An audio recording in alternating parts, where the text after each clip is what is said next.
নমস্কার বন্ধুরা, তোমরা সবাই কেমন আছো? আশা করছি সবাই ভালো আছো, আর আমিও অনেক ভালো আছি। তো নতুন একটা ভিডিওতে তোমাদের সবাইকে ওয়েলকাম জানাই। চলো শুরু করি। আজকে আমি নতুন পদ্ধতিতে চিকেন কষা বানাবো। তো প্রথমে দেখো, কড়াইয়ের মধ্যে আমি দিয়ে দিয়েছি শুকনো লঙ্কা, তেজপাতা, অল্প একটু গোটা জিরে আর গোটা গরম মশলা। প্রথমে ভালো করে কড়াইয়ে তেলটা কিন্তু গরম করে নিতে হবে। তো তারপরে দেখো, পেঁয়াজ কিছু কুচিয়ে রেখেছিলাম, আবার কিন্তু কিছু পেঁয়াজ পেস্ট করাও আছে। তো সেই জন্য কুচানো পেঁয়াজগুলো প্রথমে তেলে ভালো করে ভেজে নিচ্ছি। দেখো মোটামুটি ভাজা ভাজা হয়ে গেছে। তখন আমি দেব আদা রসুন বাটা। তো আদা রসুন বাটাটা দিয়ে দিলাম। তারপরে দেবো দেখো জিরে আর শুকনো লঙ্কা বাটা। জিরে শুকনো লঙ্কা বাটাটা দিয়ে দেবো। তো তোমরা চাইলে একসাথেও পেস্ট করতে পারো বা আলাদা আলাদা করেও পেস্ট করতে পারো। আমাদের আলাদা আলাদা করেই পেস্ট করে রাখা হয়েছিল।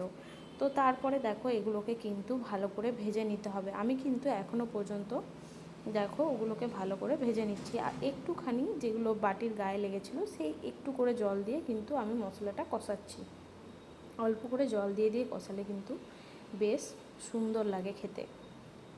তো চলো দেখতে থাকো। এদিকে দেখো জলটা একদমই টেনে গেছে। তো তারপরে আমি কিন্তু পেঁয়াজ বাটাটা দিয়ে দিলাম। পেঁয়াজ বাটাটা তারপরেই দিলাম। আর এর মধ্যে দিয়েছিলাম নুন, হলুদ, একটু কাশ্মীরি লঙ্কা গুঁড়ো আর একটুখানি জিরে গুঁড়ো। জিরে বাটাও দিয়েছি, জিরে গোটা দিয়েছি, আর আমি একটু গুঁড়োটাও অ্যাড করে দিলাম। তো সমস্ত মশলা দেওয়া হয়ে গেল। তারপরে দেখো, আমি মশলাটাকে ভালো করে কষিয়ে নিচ্ছি অল্প অল্প করে। এদিকে যখন দেখব আমি মশলা তেল ছেড়ে দিয়েছে, তখন কিন্তু আরও একটু জল দিয়ে ভালো করে কষাতে হবে। তো দেখো মোটামুটি মশলাটা ভালো করে ভাজা হয়ে গেছিলো। তাও আমি কি করলাম, যে তেল ছাড়া হয়ে গেছিলো, তাও আমি একটুখানি জল দিয়ে আবার একটু ভালো করে ভাজতে থাকলাম। ভালো করে ভাজা না হলে কিন্তু মশলার গন্ধ করবে। আদা রসুন যেহেতু আছে, সেহেতু কিন্তু মশলার গন্ধটা করবে। তো চলো আমার এই নতুন রেসিপিটা দেখতে থাকো।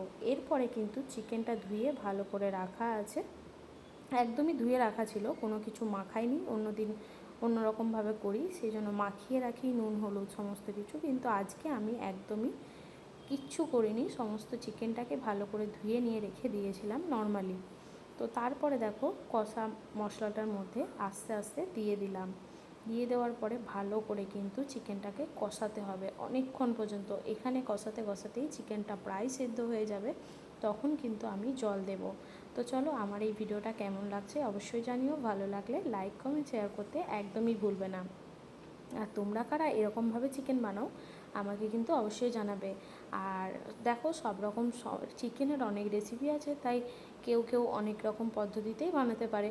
তো আমার মনে হয় যে এই পদ্ধতিতে একবার বানিয়ে খেয়ে দেখবে কতটা সুন্দর লাগে। আর যারা খেয়েছো তারা তো জানোই কেমন লাগে। তো চলো দেখতে থাকো। ফাইনালি দেখো অনেকটাই কিন্তু কষানো হয়ে গেছে। আর একটু একটু করে কষাতে হবে, একটু করে না ছাড়তে হবে, তারপর আবার নাড়া দিতে হবে। নাহলে কিন্তু বেশি নাড়া দিতে থাকলে আবার চিকেন ভেঙে যাবে, সেই জন্য এরকমভাবে রাখা হয়েছিল। তো দেখো এদিকে আমার যেটা বললাম, যে এখানে দেখেই মনে হচ্ছে 60% সেদ্ধ হয়েই গেছে। তো আমরা একটু করে কষা খেয়ে নিলাম, বুঝে গেলাম যে হ্যাঁ মোটামুটি হয়ে গেছে। তো তারপরে আমরা একটু এখান থেকে দেখো অনেকটাই জল বেরিয়েছে।